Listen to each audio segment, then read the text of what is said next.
In this lecture, I'm going to be unveiling secret number 2, upgrading your RAM. If you're not familiar with computers, this may sound like a foreign language, but don't worry, I will explain it. First of all, what is RAM?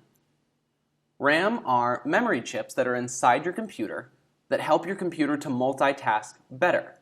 And to explain this, I have a bit of an object lesson. Imagine that there is a worker inside your computer that handles all the thinking, all of the processes. This worker can work on many things at once, and when a new task is given to him, like a computer program, he puts it on his desk. When given another task, he sets it on his desk next to the previous task and begins working on that one at the same time. If this continues, his desk will eventually be full of projects, and if he is given another task, he won't be able to work efficiently, and all the other tasks will suffer too because there's not enough room for that task. To explain RAM, I'm going to tell you that RAM is the desk. The bigger the desk, the more projects that can be handled at once. Likewise, the more RAM, the more tasks your computer can do at once. We're going to be talking about the differences of laptop versus desktop RAM so you know what to buy. Obviously, if you have a laptop, you'll buy laptop RAM. If you have a desktop, you'll buy desktop RAM. But the differences between the two can be confusing. Laptop RAM has 3 main classifications: DDR, DDR2, and DDR3.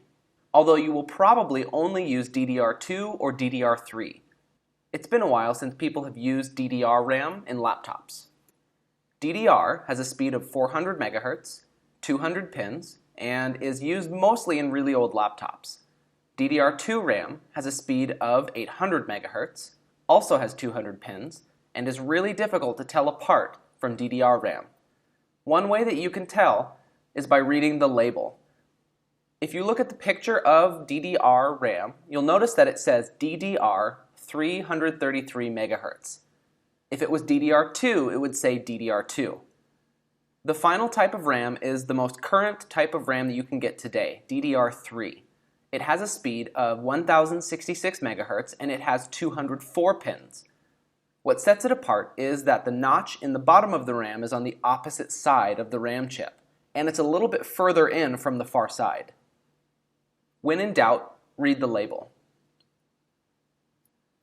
Desktop RAM is much longer and weighs a little bit more. Just like before, we have DDR, DDR2, and DDR3 RAM.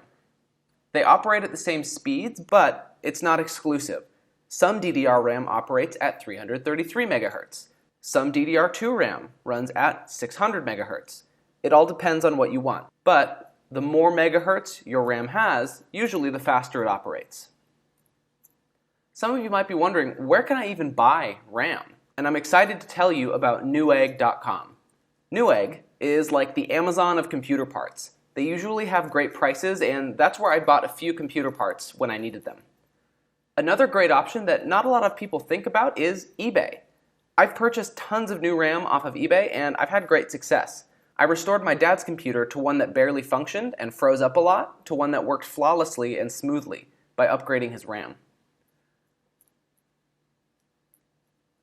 In order to find the RAM you need, you should search for either laptop or desktop RAM, DDR, DDR2, or DDR3, matching whatever is in your computer, and as an option you can add the speed that you want.